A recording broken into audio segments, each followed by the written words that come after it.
Yo, what's poppin', all my peeps? It is I, your host with the most, Renaissance man who always thinks he can, and champion of the peeps, Patty Pitts, back once again in the Yard of Streams for a special edition of Pitts and Sara's Wrestling Show, where we take no nights off because it's award season, baby. We're giving out awards today here in the Yard of Streams, the best of 2023.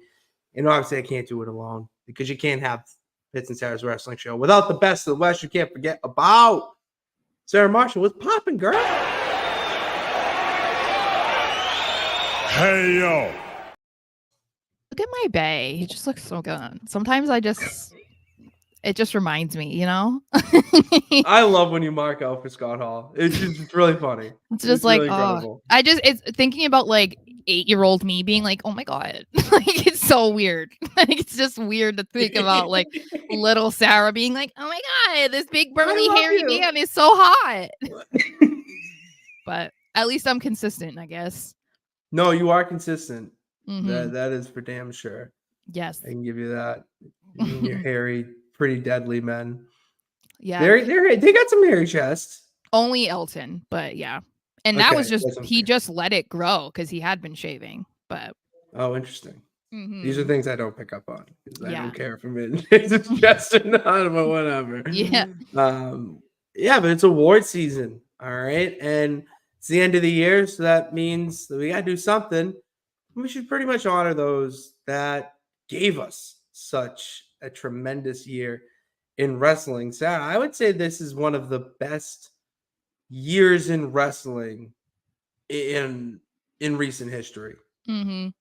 Yeah, I mean, I hadn't consistently watched for years, so I can't, like say, oh, 2020 was a great year. You know what I mean? Obviously it wasn't, but I just mean like I can't say like certain years, even just a few years ago, were wonderful or not because I wasn't watching regularly enough to be able to have like a real opinion on it. But I do feel as far as the consistency of how good the shows are this year, that 100%. To me is like the biggest reason why it separates from any other year. Like I think it's been probably like over 10 years or more that it's been this good every week.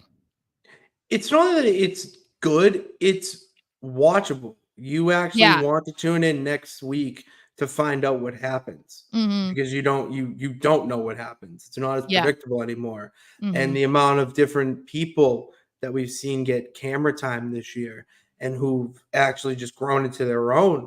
I mean, Tegan Knox being this featured is incredible. The fact that you finally see, I would say, some sort of life within the women's tag team division, I think that's huge. And you're seeing NXT people be brought up to Raw for a little bit. Like, not even just that, though. The fact that they were drafted and most of them are being actually utilized is like a huge difference. There's a few obviously that I would be like, why are they not? Like Cameron Grimes. But that's a huge difference because other times it's like, they would maybe be brought up to Raw or SmackDown, but then it was like, well, Vince didn't really like them. So like, and you never really saw them. It's such a difference, which I love. People are getting highlighted. People are getting the spotlight that they deserve. And it's just a different vibe. Urban Nation, our good pal across the pond, says best year since perhaps 98, 99. I would put it up there in terms of consistency. Yeah, I didn't want to go that far back because I was young. That was like kind of when I first started watching. And again, I wasn't allowed to watch. Like, oh no, yeah. So I had sneaking it. Yeah, I was sneaking it. So I can't say like on a weekly basis it was great. But like even when I was going to shows all the time between like 2010 to like 2013, I still was just like, oh God, like I had attended enough Raws and SmackDowns that were terrible that I wish I hadn't spent money on. And I feel like that's not the case right now. Like if you spent money to go to a show, you're probably going to be exhausted at the end of the night because it's going to have been like jam packed, Yeah, like, you're cheering the entire time. You're exhausted from just like yelling and be well, interacting, and what not we've like said this is too go is, forever. yeah, well, and we've said even watching from home, like it goes by so quickly. Like you don't even Oh, realize, no idea. oh, it's main event time. And it's like, oh, so if it's Raw, it's like you've been watching for 2.5 hours already, and it's like, oh, why is it almost over? Like Yeah, that's a good feeling. it's a great feeling when you look at the clock and you're like, "Holy shit, it's 10:30, 10:40," Yeah. and like, where did the time go? I thought it was just 9 o'clock. Mm-hmm. This is where this was the next year I was going to say, but I would include '04 to '05 in there as well. Those Ruthless were two very aggression. good years. Yeah. Yeah, those were really good, formidable years for Mhm. that stage of WWE. Yeah. And as much flack as Triple H gets for his, golden shovel reign, in hindsight, I think it was necessary. I think it was. I think it's like the 2010s, I think, were a rough time for WWE. And I think partly Okay. because their main stars that had been dominating, on television for 10, 15, 20 years were getting older, and they were either retiring or they couldn't really perform as well, or they were taking more Mhm. time off. And so it was kind of in that middle area where you didn't really have built up stars underneath John They Cena, weren't ready. Randy Yeah. Orton. It was, or at that time too, even like CM Punk ish, before he left. No, Like yeah. there was Yeah, like no, a you're in there. massive, yeah, there was a massive gap there. And I think that's kind of why, like it fizzled out a lot, or why a lot of like the more memorable storylines in the 2010s involve like Randy Orton or another John bigger name. Cena, Yeah, and it's right. because they didn't have a lot of other people. They were relying so heavily on those guys to carry the shows that they were like forgetting about all of the insane talent that they had down in NXT. And Yeah. then when they were brought up, they weren't utilized. And I feel like now that's why I think it's a good idea that, I mean, other than the fact that it's cool to say DX runs WWE, it's nice that they share a very similar mindset when it comes to how Yes. they want to run a wrestling company and how they uh want to develop and like cultivate who's in NXT and how they're used, and like uh uh involving them and stuff so much in storylines and whatever, right? Like they're in unison in that. And so I Yeah. feel like that makes it a lot easier to watch because it makes sense, and you are more excited to see these people. There's a reason why people are excited that Carmelo Hayes was on SmackDown. If I'm you thrilled, asked yeah. 10 years ago somebody going up to NXT, they wouldn't even know who they were or care, because a They would lot of expect them people, to be jobbed. yeah, and that's how it was. Mhm. So I think we're getting to an era where there isn't a John Cena, because John Cena's not there, but that's cool that like LA Knight is at the top, and we have Seth Rollins and Drew McIntyre. Punk is back, but it's like he's still not even like the John Now he's Cena. taking over that bigger, veteran role Yeah. where he just wants to be him. Yeah. Maybe that involves a championship reign down the line, but the way I see Punk right now in WWE is just WWE giving him the most freedom to be him. That's all he wants. And in that stage, like he's the big star. He draws money. He knows that. The company knows that. It's smart.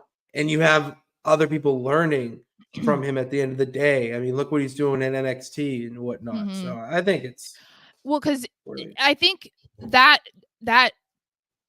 shows you how different things are now too, because even if let's say 5 years ago he came back, right, the only reason why Vince would have brought him back was because they were like desperate for a top guy. You know what I mean? And it was like, okay, we're going to bring Punk back and get people excited, kind of like, when they brought Batista back to win the Royal Rumble, it was like, okay, we just need Blutista, baby. they just need something. And so that would be like the role that Punk would have. But at this Yeah. point, Punk is coming back to just be like another asset. It's not even like Punk is coming back to take over the company and everything is going to be like Punk, Punk, Punk. It's like, no, because they have plenty of star power now where Punk is just like an added bonus, and he doesn't have to be the top guy doing everything because they have enough people to be doing that already. So that is like a cool part too, because again, the 2010s, that was what it was. That's why these people came back in the Royal Rumble or at WrestleMania or at random shows, and you were like, really? Oh, Like, really? Sarah, They don't need it now. I am in my Rumble watching stage to the point where Mm, we're tracking it for when we mm-hmm. get to January and Yeah. that season. And I watched the entire thing of the 2012 Royal Rumble. Mm-hmm. I'll talk more about it when we do Rumble shows, but I'll Mm-hmm. say this for now. Definition of a fun Rumble, had everything you could have wanted, and the right person won. But they had all that, added fluff of legends and Was it like the stupid one with comical. Diesel? No, that was the 40 Okay. man when Del Rio won. This was Sheamus. Oh, okay. So like Mick Foley and Santino did a thing with Socko and the Yeah. Cobra. Like, Yeah. but it didn't take away from the actual match itself because the right person won. Right. So we'll talk more about that, but I want to throw like that was, I would say, the best it was going to get in 2012. And we were at 2012, which like 10 was bad, 11 we're coming over the bump. 2012 was like, okay, we're seeing the light of day here. Yeah. We've been ranting a little bit about 2023 rankings, reactions. I mean, excuse me. But Sarah, we got to give out awards, girl. All right, we got to give out our best of. And I'm thinking for this iteration of the award show, we'll say the premiere of the PNSs, which I'm thinking, why are we not calling these awards something? Have the peeps figure this out because we got too much on our minds. The peeps can help us out here. The And name. PSAs. Well, no, but Oh. you didn't let me hear my because that's easy. I Yeah. like that one, but we have lemon and rosebud for our favorites and least favorites of the week. The Rosies. I know, I'm that's just what I gonna was just think- thinking. But I was just thinking like I was thinking of everyone just gets a giant Rosie. Yeah. I know. It's just because like the way they come up with names for awards is so weird. It's like the ESPYs. It's like, okay. And it's You just just because put a it's like Y. ESPN. It's like, let's do ESPY. Like, okay. And we need to be more creative than the people in Stanford. Yeah. And for sure. So let's start things off. Sarah, I don't want to start with superstars of the year. Okay. Okay. I feel Yeah. like we need to build to that. So I feel like a good one to start off with. Best PLE. What's the best PLE of the year? We're gonna go separate to start the awards. I think it's just best if we have our own. No consent yet. We're not there yet. I tried to just go off of what my mind initially went to when I read, like what categories we were. Mhm. And I hate to be cliche, but I really feel like it was WrestleMania 39. And Okay. I think because some of my favorite matches of the year happened at WrestleMania, and I really feel like there was probably out of all of the matches, it was probably like 3 that I was just kind of like, oh, that wasn't that great, Mhm. But I feel like a couple of my favorite matches of the year were there, and I feel like it really kicked off a lot of how the rest of the year went, storyline wise and whatever. So I feel like that Mhm. is why it's probably my favorite. I'm gonna go Backlash. Puerto Okay. Rico. Mm. Best crowd all year, hands down. That's a Mhm. sub award. Mhm. Best matches. I mean, I think that the variety of matches they were very good, and it had just it continued stuff. You know Mhm. what I mean? Like it didn't feel out of place. You were excited for it. I was a big fan of this, mainly for the crowd. I'm Yeah. trying not to say something without spoiling my other award or the other award. But it had all the star power you want. I mean, even Zelina versus Rhea Mhm. was a good match, and you knew the outcome before it started. Yeah. You were invested, and for that to have that sort of impact when you already know, in my book, 100% huge. Yeah. No, that one was really good for sure. For like, that's why I'm excited that they have at least we know of 3 overseas pay-per-views in Mhm. 2024 because those crowds, and it's like That's it's crowds. because they're not spoiled, the way They're that not. Americans are. They So are. they genuinely are excited to see the show because they don't ever get to see it, especially Germany. It's like they've never done a pay-per-view there. So I don't remember anything in Germany. yeah, so that's going to be pretty cool, and I'm sure they're going to be a great crowd. Same with Paris too. Oh, France was the house show they did. I Oh, know. that's gonna be amplified, but to 11. I'm glad they listened to everybody because they tease like Bailey and others were like we need to do a show here or a pay-per-view here. And so I know that doesn't necessarily mean anything, but I'm kind of glad that they actually like looked into it and got it done. Exactly. Me too. Me too. Are we agree there, or we gave ours? Yes. I'm gonna say this one because it's going off of my award for best PLE. It's Bad Bunny. Yeah, that's my answer too. All right. I mean, that's just the consensus best entrance of the year. I'm Yeah. sorry. That was without a doubt the most electric feeling I have felt throughout my body when a superstar has came out. I mean, from the music to the crowd singing along. I mean, he's in his not only home country, but weren't they like 15 minutes from where he grew up, where the actual pay-per-view was? I don't know. I'm like 90% sure that he was like minutes away from where he grew up or where it was, whatever. And the entire audience is singing your song, which is your theme song. And then he just comes out all electric, whatever, doing that. And then he's going down, whoa, grabs a shopping cart with all the weapons. Like it was unbelievable. And the other thing that made it like that much cooler, Damian Priest was as still as a statue. I know. The entire time. But you know that he was like excited for him too. Oh, he was, But that was my pick too, because I again, like I try to think of whatever my first thought is when I see. I'm like, okay. And I think this one, I just watched it again a couple days ago because I watch like it every day almost. I've watched it so many times and I'm like, okay, that has to be the best one of the year. I mean, totally opposite, but then it's like my other favorite one was Lexis King's debut with the throne. That was so sick, but it was like it's not the same, but no, it's like, not, but I know what you mean. I know exactly what you mean. Yeah, so because I watched that one a lot too. But yeah, this one I think it's like because of the show, the crowd was hot the entire night.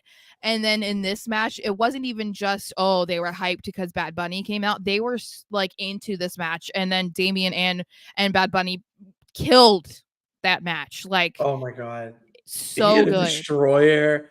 Yeah. Priest hit a Falcon's arrow off the stage stuff onto a table. I mean, just absolutely that match could have been match of the year if not for other things. I mean, seriously. Yeah. It definitely should be up there. Yeah. Ooh, this is a good one. Nathaniel, entrance of the year, Edge. That would be a contender. I would put him as a nominee if we were doing this with like as a legit award show, because that South of Heaven, that Slayer song is so sick. I really liked Finn's entrance for that too. Finn was pretty good too. Yeah, I just am pissed that he lost, but Romans at WrestleMania was sick. The pianos. Yeah. I'm a sucker for pianos. Yeah, I think there's been a few. I wish that there were more. Like I wish people utilized their chance to have a cool entrance at WrestleMania more, because it feels like people don't really do it as much. And I feel like, it would be nice if more people did, because usually it's their only opportunity to have, spend a ton of money on their entrance. So I would like, I would like to believe that that's going to happen at Mania 40 because it's Mania 40. And we're going to be there. I'm so excited to see special entrances at Mania 40. Oh, give it to me. Feed it to me. Feed me more. Feed me more. Fuck you guys. What? What's up, Ryback? Let's go to I think this is an easy one for me. But Sarah, what's your moment of the year? Sami Zayn turning on Roman Reigns. That's my number 2. Yeah, that is mine. And it's one of those moments that you knew was coming, but you just weren't sure when. And it's like, that was just so good because at that time the bloodline storyline was the hottest thing in wrestling. Fuego. And Fuego. yeah, and so once you saw there was going to be a divide at some point, it was like, okay, you're waiting and you're waiting and you're waiting. And so then when it finally happened, it's like I can still hear the crowd's reaction when he hit him with that chair. And So it was just so good. It makes me sad because then you think about where we are, like 8 months, 9 months later, whatever, and the bloodline storyline is just like the polar opposite. But man, that was really good. don't call me a mark, Sarah, but my moment of the year is gotta be CM Punk returning. Mm. I just they did it so well. I don't know if the teasing on socials and CM Punk references people were calling were on purpose. Don't really care for that matter. It was the fact that you went in saying, "There's no way they do this. There's no way they do this." And as soon as they're panning out, getting that wide shot, you just hear the static hit. And Mm. I mean, every streamer Yeah. that I think I follow, you as well, to see their reactions, mine was just as similar. I mean, I still I revisit almost that and I almost wish that goosebumps. I had been on camera because I would have been the one that they wouldn't show. And 'Cause you, but like, how would you react?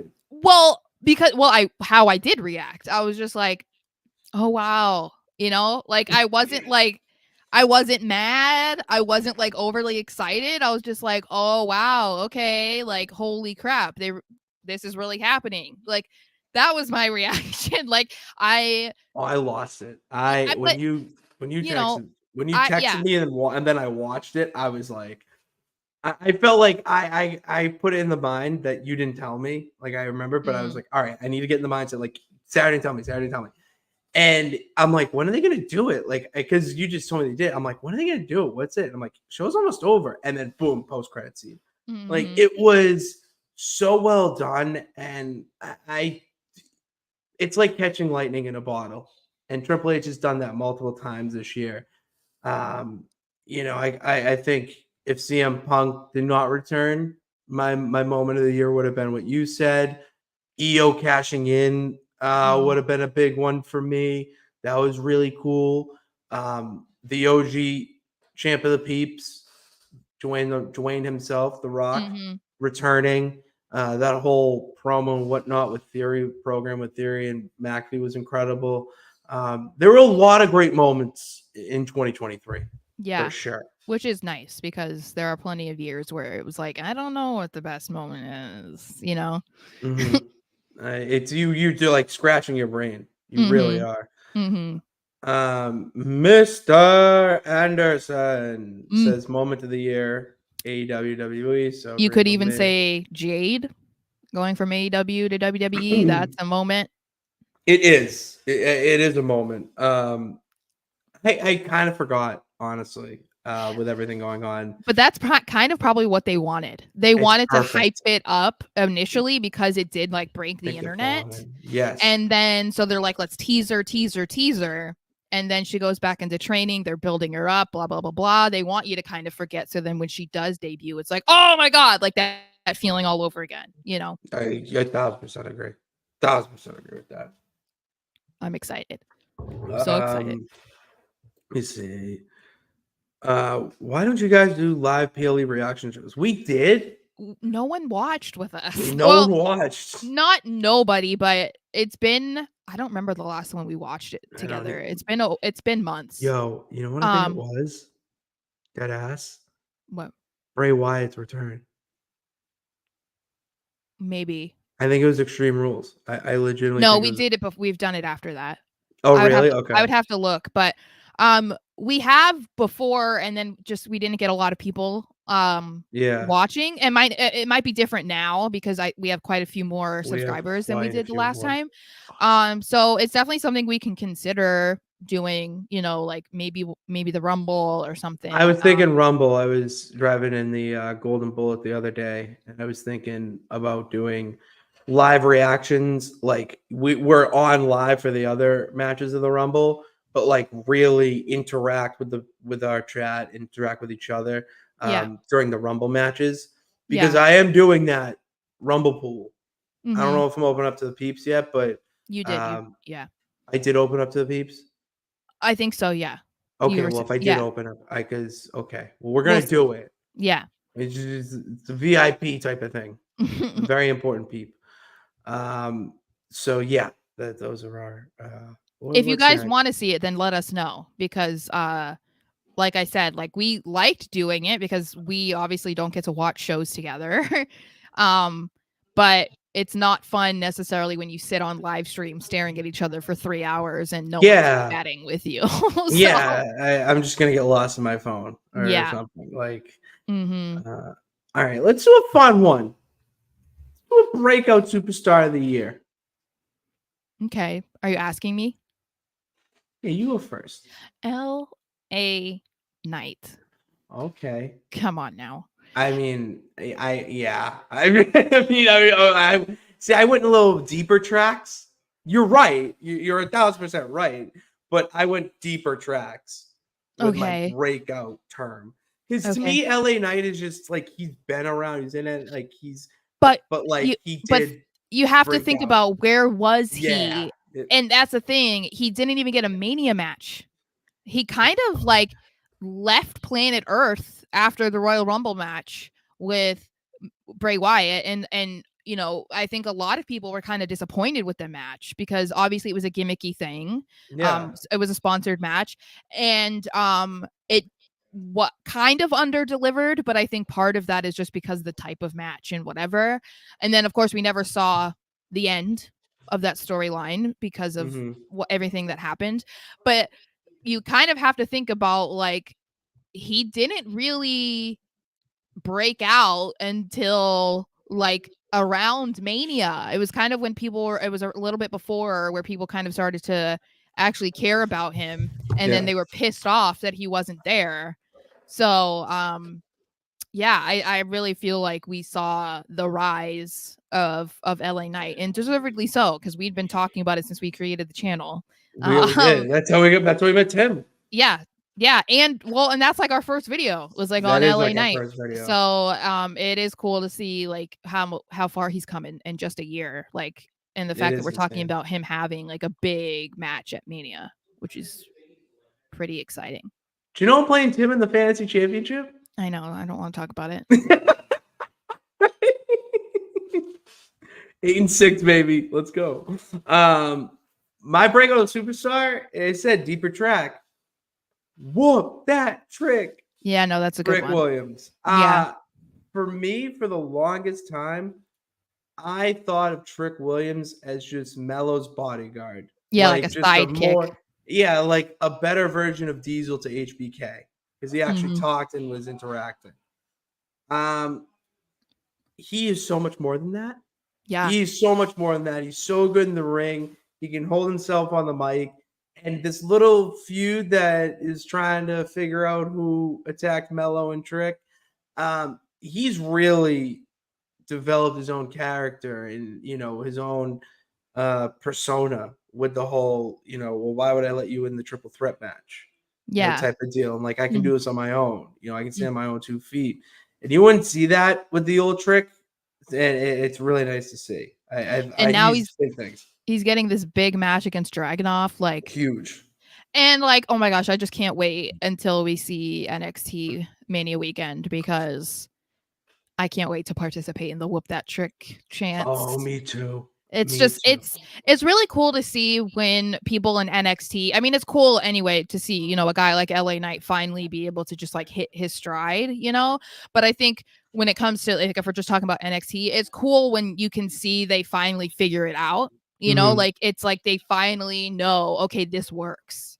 And so with Trick, it's like, yeah, he kind of, I wouldn't ever say he was the Janetti, but people were kind of making it seem like he was going to be the Janetti of the group Yes, because 1,000%. because Mello was so hot and like, was champ for so long.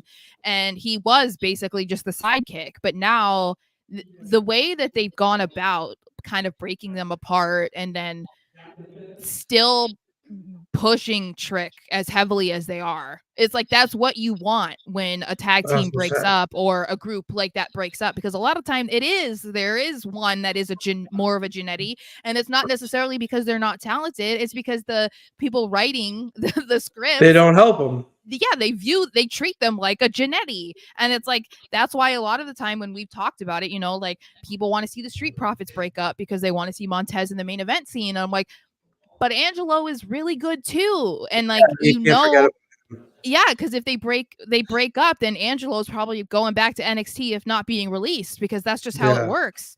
So it is cool to see that we're at a point where Trick is going to be like literally the main event of an NXT show because he's that good. I'd like to interrupt this broadcast for a $5 dono from Denisha Lane. Oh, shout out to you, girl. Thank you. What's up, little $5 dono for us? Thank you very much on our first award show too. I love it. And they want to know, what do we think of MSG's house show last night from Boston? So it was tough. I didn't get there, but from what I saw online, Mommy's on top, which she always is. And CM Punk did well against Dom Dom.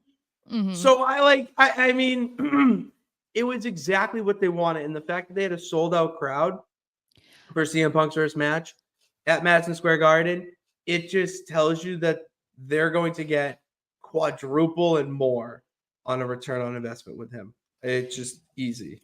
I think it's insane that they do a house show at Madison Square Garden. Like there are people who dream of being able to perform anything, sport, comedy, singing, whatever. Like they dream about being able to be at Madison Square Garden. And WWE has been there so many times. They're like, yeah, let's just do like a random Tuesday show there. like a random house show. And it's throw it back to the olden days. Yeah. 15,000 people were there. Like that's crazy.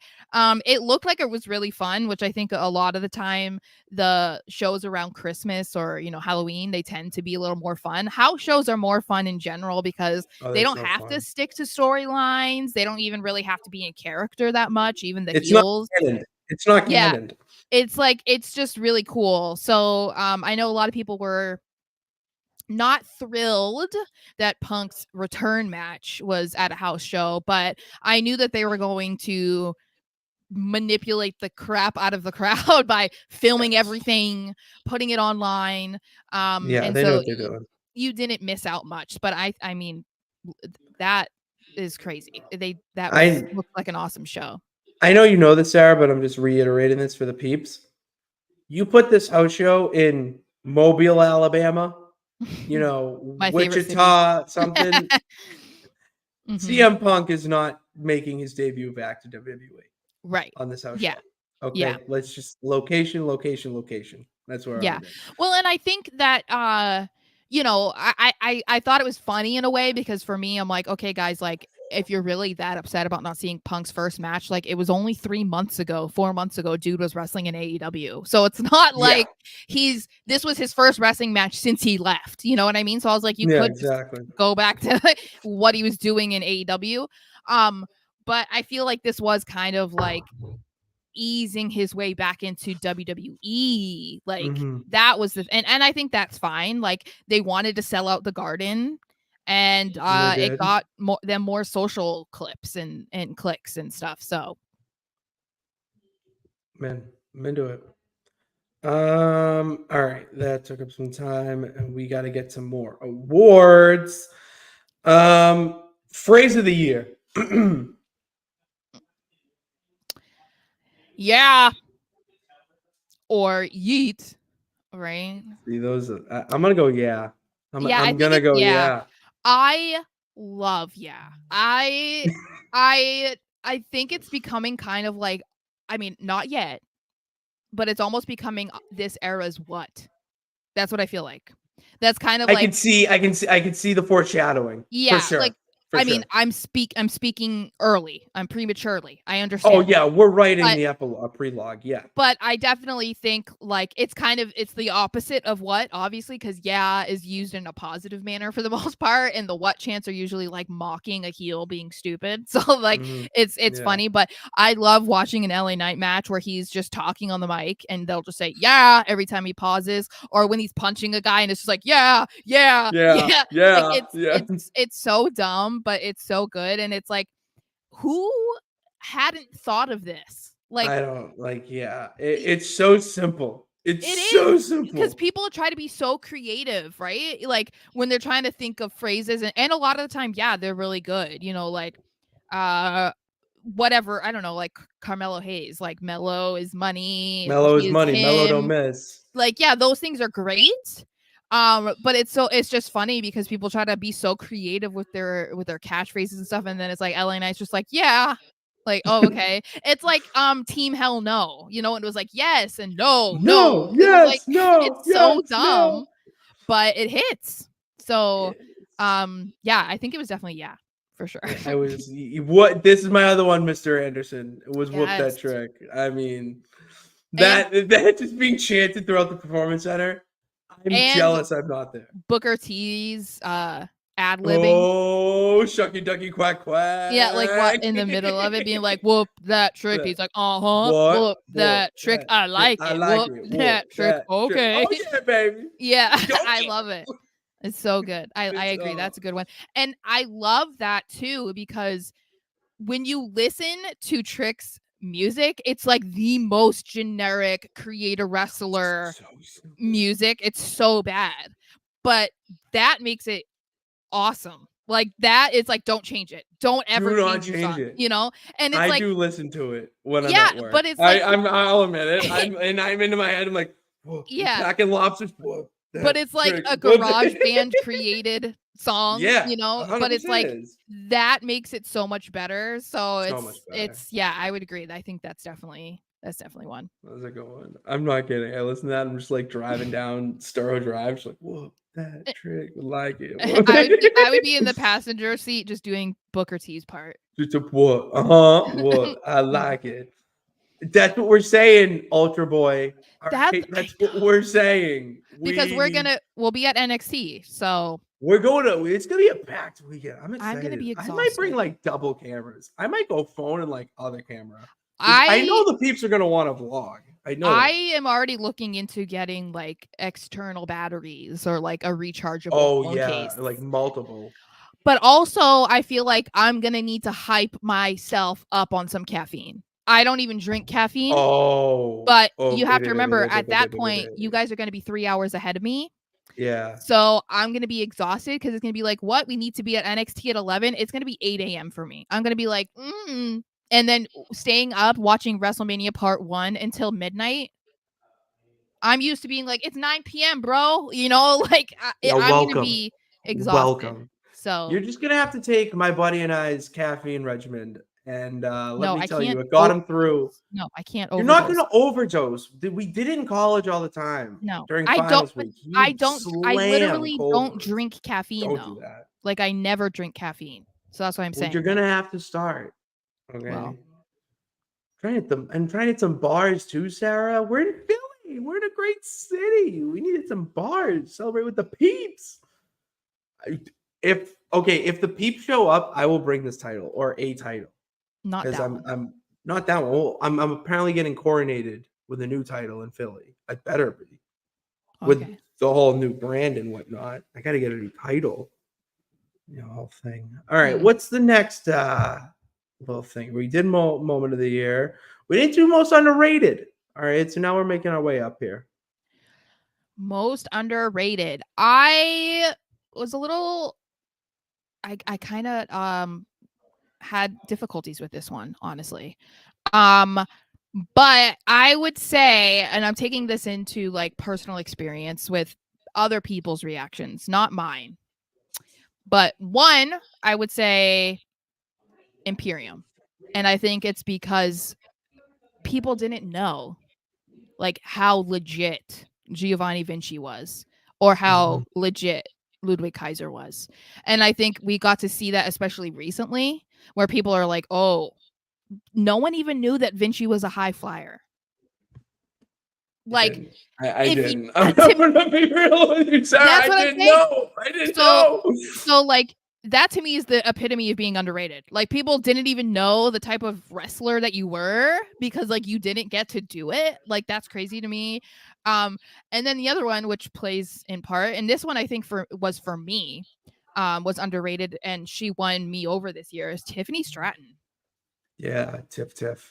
Tiffany, man, that match with Becky was fire, and she's just been so good the rest of the year. So she did just win NXT Women like Female Superstar of the Year. So shout out Tiffany. But yeah, I would say that had to be those because like I think with Imperium, as I said, people just didn't get to they weren't familiar with them during their time in NXT or NXT UK, and so they didn't know what they could do individually or what they could do as a tag team. And then we finally have gotten to see that a bit in the latter half of the year. And with Tiffany, I'm part of the problem too, is like you just assumed that she was just like, like, it looks like another Kelly. You know what I mean? Like Yeah, just just a because. more athletic Kelly. Right, and that was just Yeah, the that's a good way impression to that put I it. got, and I feel bad that I put that stereotype on her, so I'm glad that I'm Mhm. able to have been like, "No, I was wrong." Like, she's actually, like, one of my favorites, and I can't wait to see, like, what else she does because she's legit, and I think that people are finally recognizing her beyond what her character is or what she looks Mhm. like. You know, Agreed. they're like, "Okay, the girls that have looked like her in the past may not have been very good, but she's legit." Yeah. I'm going with Lyra Valkyria. Oh, yeah. Um, she's my favorite women's wrestler in NXT right now. Mhm. I see a lot of Becky Lynch in her European style that we love hard hitting, and she makes for a good underdog champion. Mhm. I want to see her have a lengthy reign. I think she tells a good story when she's feuding with certain people. I mean, she just went up against Becky Lynch, and Yeah. I was totally invested in that feud. I'm going with her because I want to see her in a few years, like take over like the SmackDown roster. I think that'd be cool. Yeah. And I'll give a shout out. We'll do a little combine here because I know you'll agree with me here. The Electric Carnival. All right. Mm. Katana Chance and Caden Carter and Katana Chance. I love them. Just so great. Probably one of the best tag team finishing moves I've ever seen. Mhm. They have to get a special shout out as well. Yeah. Grayson Waller, Ultra Boy. He is very underrated. He is. And a And lot of then people, it's because they can't look past his character. That's they basically can't, but it. he's so good in the ring. That I like know. somersault DDT does so good. Axiom is so good. And Chad Gable. But I wouldn't say underrated anymore because Alpha Academy is one of my favorite factions. Mhm. So I appreciate them. I don't like kind of underlook them or say, "Oh, get ready, they're on our way." Where we say like Tiffany and Lyra are, because yeah, they're Mhm. great. They've had a great year, but they're not main roster ready at all, which is fine. Yeah. Makes for a great NXT show. I'll tell you that. I'll tell you that. Most disappointing match feud. Um for me it was John Cena and Solo Sikoa. Um Mm. for multiple reasons. I think that the build up was like kind of okay. I mean, it was all right. Um but I feel like the match just fell so flat. Especially with how they had him hit Cena with the Samoan spike, and then Cena cut that incredible promo with the fake raspy voice, and it was like, oh, okay, this is like getting good. And then the Yeah, match just didn't live up to that. it's just a squash. Yeah. And I don't even know that it really did anything for Solo. I mean, I know that it had to happen because Cena was needing to go back, to Hollywood and stuff, but like I don't feel like it did anything for Solo's career. So it's like it's just kind of unfortunate that like it didn't if it was going to happen that way, it's unfortunate that it didn't elevate Solo, and then we didn't get to see like the payoff of it because Cena had to leave, and then it's like, is that Mhm. Cena's last match? Is it not? Like I just feel overall I was just disappointed with just how it went down. Trying to think of like most disappointing match. The one that pops in my head is Jay versus Roman because it had so much build. Mm-hmm. Obviously you knew Roman was going to win, but I feel like it could have been done a little bit better. Yeah, And threw a whole wrench into the bloodline. But I just trying to think of one that stands out. The Cena solo, I really could have cared less. I hate to I say it, know. but I really could have, which stinks. Yeah. Um,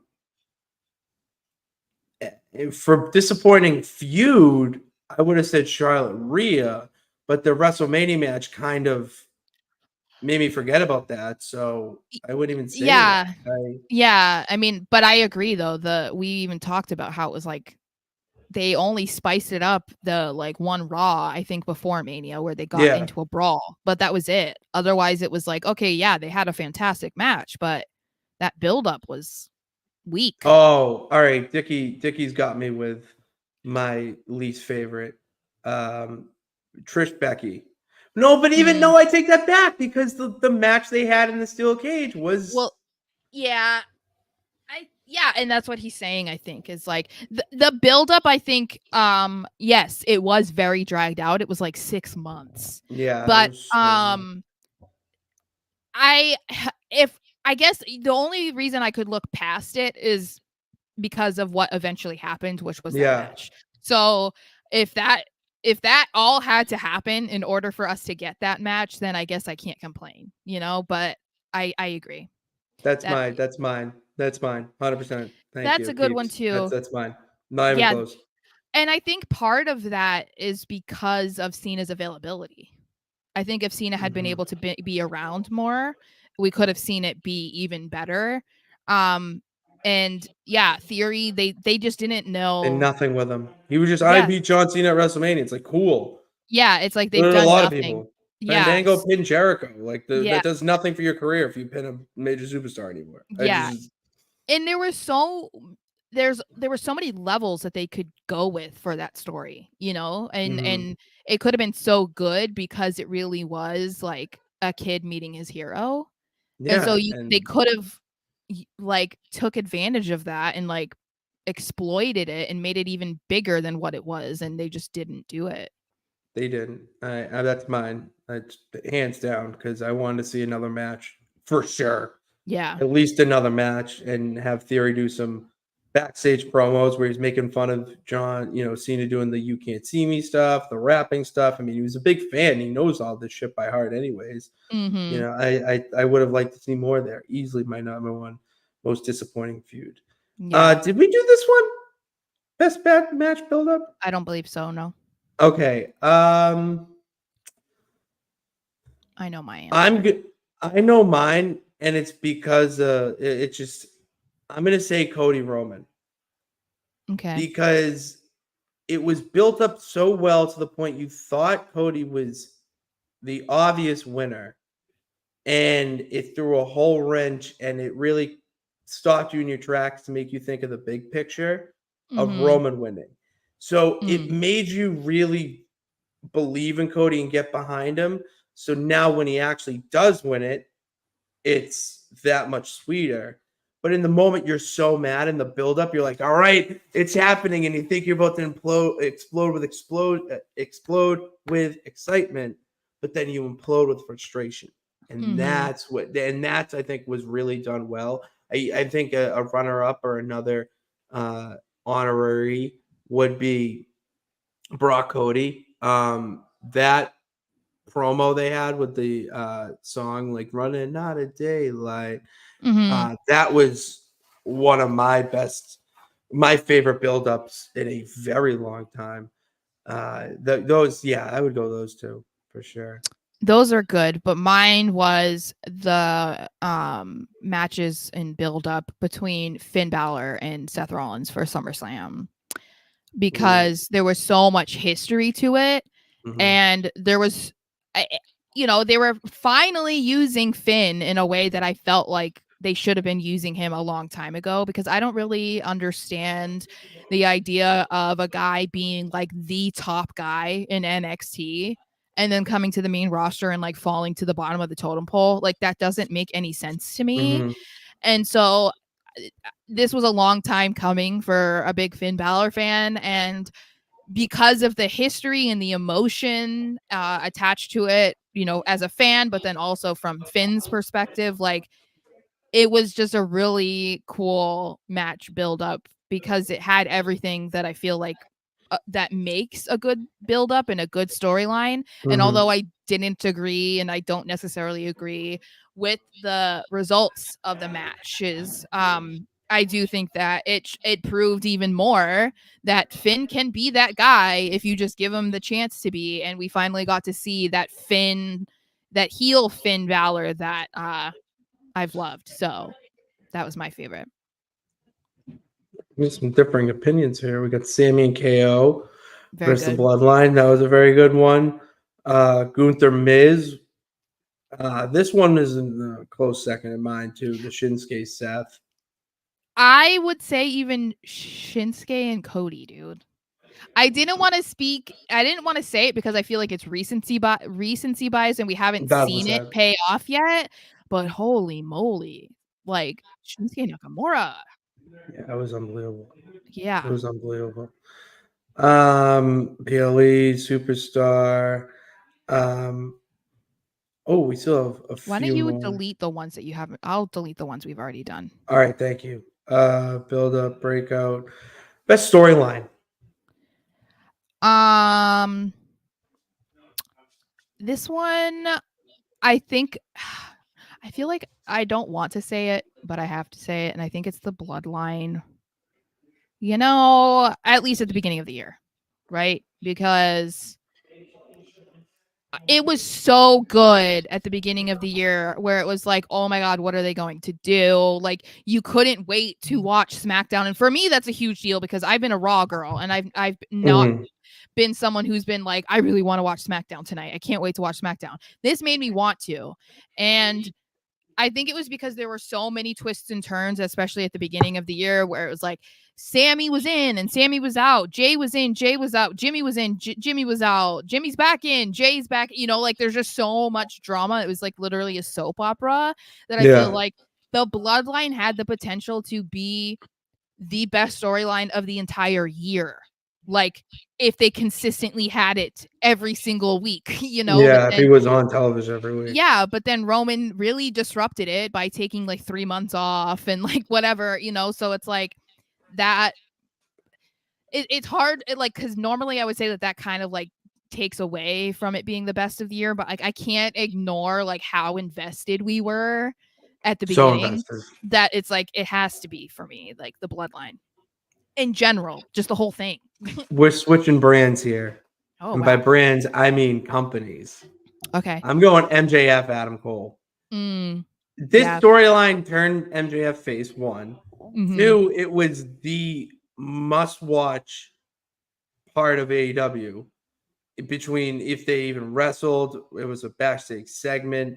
I mean, and you felt something while watching it because it was a friendship starting. You know, Mm-hmm. those feelings of when you first start becoming friends with someone, and you know how you're one person now, but you change and become a better person. And it was all relatable stuff. And you could tell that MJF like really idolized Adam Cole as a wrestler. So to see him get to work with them on camera like that, and for them to become tag team champions, face each other at Wembley in the main event. And then now you add this whole devil storyline with Adam Cole's other best friend and Roderick Strong. Mm-hmm. So like there's a lot of moving parts there, but it's still so well done that it makes me want to watch AEW every week. That's Yeah. all that was a really good one. I saw someone, I think it was Richard, said Dom versus Ray. That was good. That was really good. It was good. Dad. Yeah. Oh my gosh. But yeah, just the Judgment Day has been great too this year, which is nice. And I think a lot of their storylines has been great. Adam Copeland, and Christian Cage has been good. I wouldn't say it's the best, but it's been very good. It's making Collision legitimate. I will give you that. Watchable. It really is. Christian Cage is probably the best heel in wrestling right now, hands down. And who would have known? Because he's such a nice guy. He's such a nice guy. It's incredible. Mm-hmm. All right, so we'll go to women's match of the year. Becky versus Trish, hands down. Becky versus Trish, hands down. Oh, I'm going Charlotte Rhea. That is like 1B maybe for me, but like I was just that match is incredible. The WrestleMania 39 Charlotte and Rhea, fantastic match. But I think I not that it was unexpected, like not expected, but I feel like you knew that it was going to be really good because of the who was in it, you know what I mean? And especially leading up to Mania, it was like it should be the main event. Is it going to be the main event of night one? And it didn't. And then you knew that was going to be the added motivation for them to prove why they should have been the main event. And so I feel like that is why it was so good. But for me, I feel like Becky versus Trish, I don't know that anyone believed it was going to be as good as it was or anywhere near. Yeah. No, not just because of who was involved, because that's not how I felt. I think it's because it was 46, 47-year-old Trish Stratus in her first cage match, and she hadn't looked fantastic in her other matches. Like, not bad by any means, but not incredible. Right. And Becky is so underrated when it comes to wrestling because, as we've talked about with the Four Horsewomen, it's like it's always Sasha Charlotte. It was always them. And, you know, and then Becky and Bayley is the one, like, hence why we're going to have a video coming out about this tomorrow about why she's the most underrated of the group. But with Becky, I feel like people have kind of not given her enough credit for how good she is in the ring and how good she is at storytelling.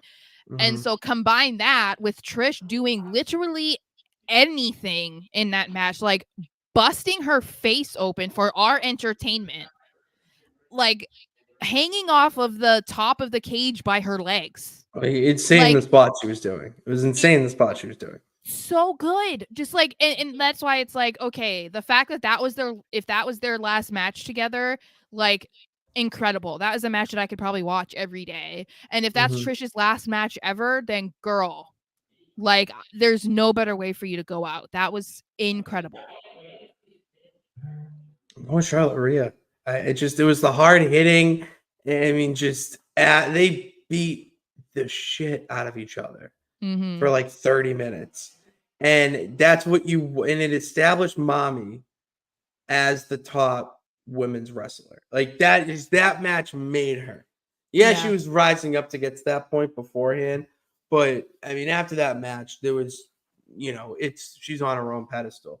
And that was just something like, wow, like moving forward for the year. I love it. But yeah, I'll give you that. Trish Becky was my 2. It was pretty good. It was pretty good.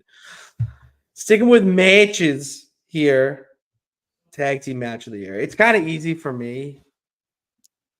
Tag team title match at Mania? Yeah. That was my initial reaction to hearing this. And we're fortunate that we are living in a year where there have been so many good tag matches. So many bangers. And I would say probably the past 2 years, because I would say 2022 had some really good ones as well. Like the Street Profits versus the Usos, part 1, incredible. But yeah, I feel like when it comes to tag team matches at this point, especially this year, you have to say it's an Usos match. Like, and I think what made that match at Mania so good too was because of the long-term storytelling that went behind it. It wasn't just a randomly put together tag team title match thrown on at WrestleMania. It was because of everything that went into that story. It had been going on for months. We had just seen the payoff from the Royal Rumble when Sami turned on Roman. We saw him get his match at Elimination Chamber, and then he was trying to do everything he possibly could to win over Kevin's friendship again. And so there was just like so many elements to it that it was like you were so invested mentally, emotionally, maybe even physically because of like you react. Yeah. However you react. Yeah. They over-delivered. It was fantastic. And then the fact that, the Usos were the longest reigning tag team champions ever ended up losing, like, so good. This is a competitor. This is 1B. I mean, if I was more into AEW and that regard, it would be. But this was the main event of Mania. First time a tag team has ever main evented. First time the tag team titles were main evented. That alone makes it one. But this match, Sarah, like you would love this match. This was a very good 2 out of 3 falls wrestling match. Like I thoroughly enjoyed it. Collision. Who would have thought? Yeah. But I mean, they got to do it. It's just, we were just saying like WWE having a house show at the Madison Square Garden. Like you kind of have to do stuff like that sometimes because it's like, it's just good for business. Like do what you got to do. I agree. I like how we agree with the tag team match of the year, though. I do like that. I don't know if we're going to agree with tag team of the year, though. I don't know.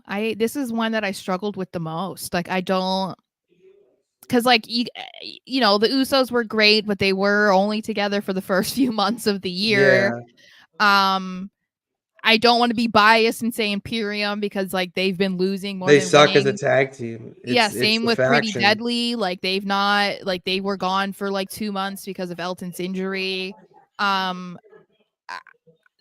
The Creed brothers, like I'm going Creeds. Just yeah. an easy answer. I can't think of other than actually no. I'm not going to go Creeds. I'm going to go with my original answer. MJF and Adam Cole because their best friendship is awesome, and the fact that they got a double clothesline over as a finishing move in 2023, the kangaroo kick from it. I just that's my tag team of the year overall for WWE. I kind of agree. Like, there's no one that stands out as like dominant like tag team. I mean, I guess Judgment Day, but they're not. That's what I was gonna say. I mean, Finn and Damian, and I would say because they finally won the tag team gold, so that it like equaled out everything. Like all of Judgment Day had titles, and there was a lot of problems between Damian and Finn at the time, so it did make their pairing interesting because it was like, is this gonna last? Is it not? And I think they have been.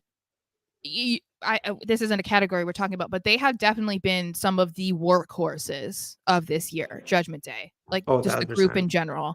And they were main eventing like almost every single Raw, and they've been at like every Raw for a while. They were doing SmackDown as well. They've been on like almost every pay-per-view in sub capacity. So and they put on really good matches. Like Damian and Finn together are actually a really good tag team. So I guess I'll just say Judgment Day then. Like maybe it's not the favorite, but I feel like we have a lot of tag teams that we can finally be able to watch and enjoy. But I don't know that there was really one that stood out the most other than them, I guess. I'd agree. That's really. All right. And then hide that, delete that. Match of the year. Match of the year. Oh, geez. For me, is this really surprising? Gunther versus Drew McIntyre versus Sheamus at WrestleMania. Come on. This match should have been the one that won the WWE poll of match of the year. I'm sorry. That's the one that it got robbed. Maybe. It was like eliminated in like the first round or something. I was like, you guys are voting on a popularity contest. You are not voting based on like actual wrestling. I am biased when it comes to this type of wrestling, but hard hitting European style, like Intercontinental Championship elevated to the highest point. Like these men were willing to brutalize each other for a mid-card title, and they were nowhere near the main event. And they were it was just so good. And the storyline was really good too. Like it didn't feel like it could have been, because when it's a triple threat, it's like, okay, well, how are you going to make this interesting? But it was actually really, really good. It was really good. Yeah. This is mine. The third, it was unbelievable. Chad, this match really made me be a Chad Gable fan. Yeah. I love how he's so good and so just at that point where he should be a champion, a singles champion, and to have it be teased against Gunther, to put over Gunther and just the chemistry they had, it was absolutely incredible. I'm going with that. Notice that we have something in common here. Gunther? Mm-hmm. Yeah, I know. He's you know what? Let's just say it. Let's say it because he's mine too. I'm sorry, he is. Yeah, I said Gunther, and I was afraid that people were gonna say that was No, he's copping mine. out. But He is 1,000% mine. It's not even close. The man is just the absolute dog, workhorse, whatever you want to call it of WWE right now. I mean, that is your world champion at the end of I the know, day. I It know. is. Like he's the one who shows up every week and does it. I mean, Sara goes on this show and says it week in and week out. You know, I could obviously say Cody, I think for difference purposes, because I know you say Gunther, but I do want to give flowers to Dominic Mysterio. Mm-hmm. I think he's another person you could say like underrated, whatever. Or MVP of the year, Dominic. MVP Dominic. Mm-hmm. So Yeah, for me, it's Gunther, and that's just because like not he became the longest reigning intercontinental champion this year. He has, other than I don't know, maybe a handful of shows, he's been on every single Raw. It wasn't his fault that he wasn't put on like 3 pay-per-views in a row. That wasn't up to him, but he's defended his title so many times on Raws, random Raws. Like it doesn't even have to be like solely just a pay-per-view. It can be on a Raw. And um it doesn't matter what type of match he's in. It could be a singles match, it could be a tag match or a triple tag match with Imperium. It's like every single match this man does is top notch. Like it's good every single time, and he's just so charismatic and such an a-hole, and he's just so good at his just being himself. Like he's got to be like the best right now. he is the hottest superstar right now, hands down. Mm-hmm. And then to wrap it off, we main event with the women here. Female superstar of the year. Becky Lynch, in my opinion. Becky and Rhea. I can't say not Rhea. Rhea was mine. Rhea is 100% mine. I would say Becky because Becky I mean, I wouldn't say she's become, but let's say this is the year of selflessness, I would say, for Becky. Becky, first of all, was a part of a really drawn out program with Trish Stratus, like we said, which could have been way worse than it was, but Becky tried to make it the greatest thing that it possibly could have been. And there was some really good moments on the mic between her and Trish. Then they had that killer match in the cage, like I said, my match of the year. Then we have her win the NXT title, women's title, for the first time ever. She's putting over NXT girls, putting over other women on the Raw roster to challenge her for the title. Like, she's just done everything this year. And I feel like that is why she's, in my eyes, like she's better than the other women that people want to say are the GOAT. Like we want to say that Charlotte is the greatest of all time. I don't agree. I think it's Becky, and it's because somewhat of it is because Becky slides under the radar for a lot of people because she's not super flashy with how she wrestles. She's not going to do a moonsault off the top rope. You know, she's not going to do a cartwheel into an elbow drop. You know what I mean? Like she's a wrestler. And that I think is why she kind of gets overlooked. And I think Rhea hasn't had the greatest title reign, and we know that she hasn't been able to defend her title that much. But the development of Rhea as a staple in WWE, That's where I'm top-notch. going. Is that it's not really the matches, the match count that gets me there. It's more of who Rhea has became. Not only the dominant champion, but the leader of Judgment Day. I mean, she's the one making the deals. She's the one that's, making things happen. And then when you have that thought of, oh, she's just a mouthpiece, she's just making deals. No, she gets in the ring and puts on some of the best matches of the year. And this was not included, but should have been included, was the Crown Jewel match, the 5-way, I think it was. I thought that was a really good match. I think Rhea sold the shit out of a lot of moves, especially the Zoe Stark finisher. Stuff like that elevated her. Like, this is my division. But also, she's still the dominant one of Judgment Day. We're talking about who's the leader of Judgment Day. It's Rhea Ripley, and she's just the women's champion.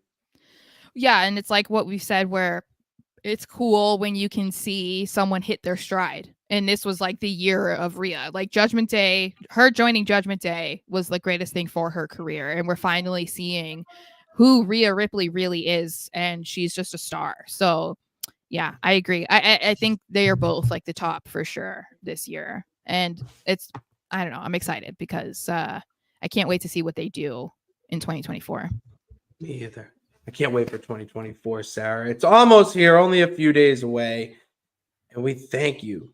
We for got a lot of being people a that agreed subscriber. with us in the comments A too. lot of people have agreed with us in the comments below. We thank all the commenters who have been interacting with us throughout this show and this entire year. You guys have been awesome and have made this 2023 a memorable one for sure. I mean, I had a goal of hitting you two are the most underrated channel of the year. That's how we do it. We appreciate that, Ultra Boy. We Thank you. appreciate that. I mean, I wanted to hit 1,400 before New Year's, and we already hit it. Just thank you guys so much for being loyal and great.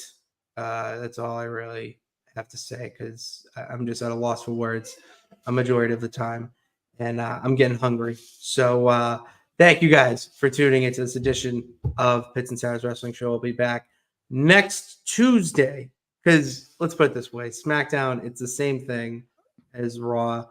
We don't need to cover the best of 2023 because we just did it. So enjoy this time off. Check out all our videos in the archives. All right. Go hit the subscribe button, bell notification, know when we post, and then check out all our videos in the archives. Follow us on all social media platforms in the description below. And until 2024, thank you all for tuning in. God bless. Remember that you can do it. All you got to do is try. We will see you next year. Ha ha. Yeah. Yeah. Look at me.